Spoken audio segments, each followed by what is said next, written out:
हरे कृष्णा। आप सबका भगवत गीता श्रवण में हार्दिक स्वागत है।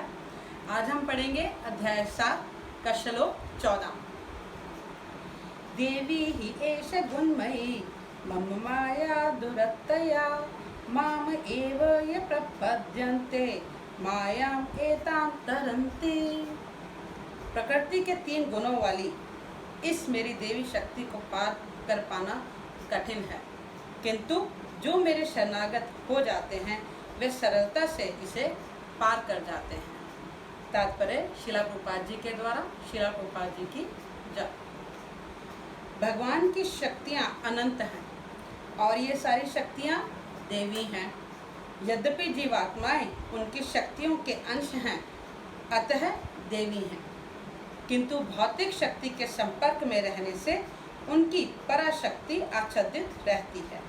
तो यहाँ पे बताया जा रहा है कि जितनी भी श्री कृष्ण की शक्तियाँ हैं वो सब देवी शक्तियाँ हैं। जीवात्माएं भी उन शक्तियों में से एक शक्ति है, परंतु जीवात्मा जो है, जो कि श्री कृष्ण परमेश्वर के ही अंश में से है, वो जो है जैसे ही प्रकृति के गुणों से मिलते हैं, जैसे ही प्रकृति के स्वभाव में जुड़ते हैं, वे बद्ध हो जाते हैं। उनके द्वारा किए गए सारे कर्म, उनके द्वारा किए गए हर तरह के जो भी प्रभाव हैं वो सब बद्ध हो जाते हैं। जैसा कि पहले कहा जा चुका है, परा तथा अपरा शक्तियाँ भगवान से उद्भूत होने के कारण नित्य हैं। तो दोनों शक्तियाँ परा तथा अपरा, परा जो कि जीव हैं, अपरा जो कि प्रकृति है, ये दोनों शक्तियाँ भगवान से ही प्रकट हुई हैं।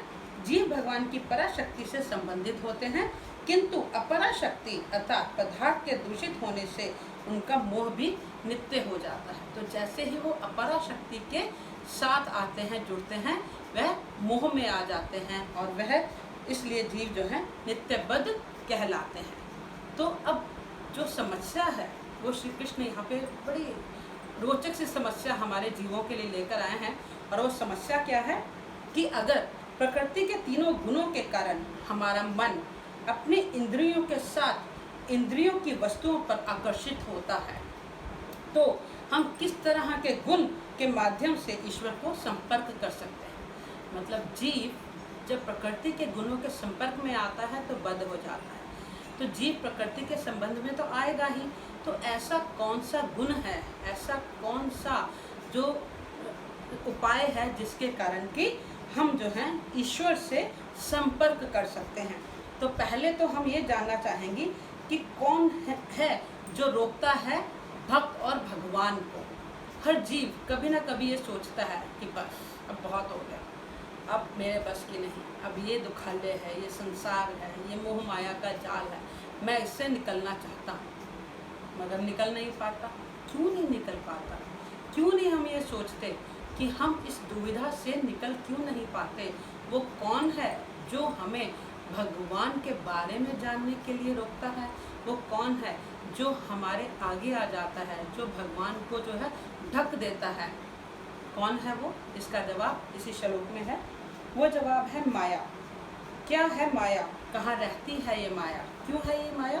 क्योंकि श्री कृष्ण कहते हैं प्रकृति के तीनों गुणों वाली इस देवी को पार पाना बहुत कठिन है। तो इस माया को पार पाना बहुत कठिन है। हमें इस प्रकृति से उलझना नहीं है, हमें इस प्रकृति के विरुद्ध भी नहीं जाना है, हमें इस माया से पार पाना है। कठिन बहुत है मगर असंभव नहीं है। तो ये माया है प्रकृति के ये 3 गुण। कौन कौन से गुण हैं? सतोगुण, रजोगुण और तमोगुण। जीव इन तीनों गुणों के संपर्क में आकर जो भी कर्म करता है वो उसके फल में आता है। जब उसको फल मिलते हैं तो उस फल से वो बंध जाता है। अब कर्म अच्छे हैं या कर्म बुरे हैं, जीव उसमें बंध जाता है और बार बार बार बार जीवन और मृत्यु के चक्र में उलझा रहता है। तो हमें अब इस माया से किस तरह से छुटकारा पाना है? प्रकृति के विरुद्ध नहीं जाना है, किसी भी चीज़ के विरुद्ध ना जाके सिर्फ एक ही भाव है जिससे कि हम इस माया से छुटकारा पा सकते हैं। पहले हम जानेंगे कि माया रहती कहाँ है।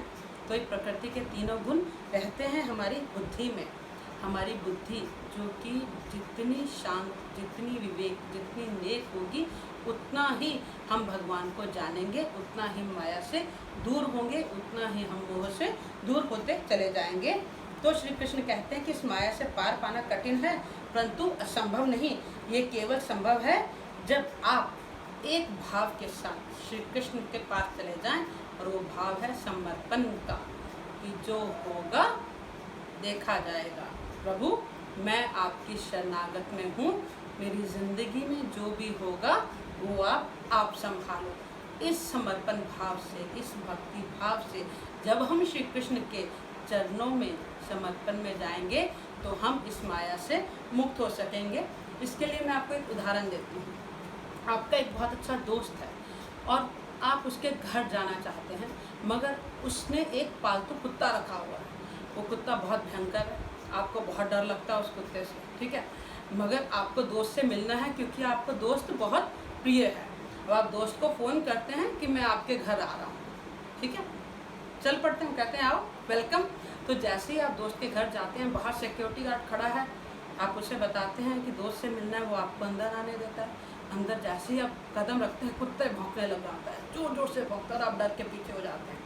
वो कुत्ता जो है सिक्योरिटी गार्ड के संभलने से भी नहीं संभलता, नौकरों के संभलने से भी नहीं संभलता, परंतु फिर से आप फ़ोन लगाते हैं अपने दोस्त को, कनेक्ट करते हैं और आप बोलते हैं कि मैं बाहर खड़ा हूँ, अपने कुत्तों को बांध लो और मेरे को अंदर आने दो। तो दोस्त क्या करता है, सिर्फ एक आवाज़ देता है, आने दो, उसको अंदर आने दो, और कुत्ते जो हैं शांत हो जाते हैं। तो ये भौतिक जगत का मैंने एक बहुत छोटा सा, साधारण सा आपके निजी जीवन का उदाहरण दिया है, ठीक है। तो हमें करना क्या है, सबसे पहले उसे अपना दोस्त बनाना है, और दूसरा एक 1-to-1 कनेक्शन रखना है कि हम आपके पास आना चाहते हैं, हम आपके शरण में आना चाहते हैं, आप प्लीज़ हमें इस माया से पार लगाएं, इस कठिनाइयों से पार करें। इस दुखालय में हम बहुत दुखी हैं, हमारे साथ कितना भी अच्छा हो फिर भी हम दुखी रहते हैं, और कितना भी बुरा हो फिर भी हम दुखी रहते हैं। तो इन सब से पार पाने के लिए जब हम उससे कनेक्ट होएंगे, किससे, श्री भगवान से, श्री कृष्ण से, भक्ति के साथ, प्रेम के साथ, और उन्हें आवाज़ देंगे कि प्रभु अब हम आपकी शरण में हैं, अब आपको हमें संभालना ही होगा। तो श्री कृष्ण जो हैं वो ज़रूर आएंगे, ऐसा उन्होंने भगवद गीता में कहा है, पुष्टि की है। और जो भगवद गीता में कहा है वो सत्य है, 100% सत्य है। तो आप पूरी प्रेम भक्ति से, पूरे समर्पण से आप कृष्ण को बुलाएं, वो ज़रूर आएंगे और आपको इस माया से ज़रूर छुड़ाएंगे। हरे कृष्ण।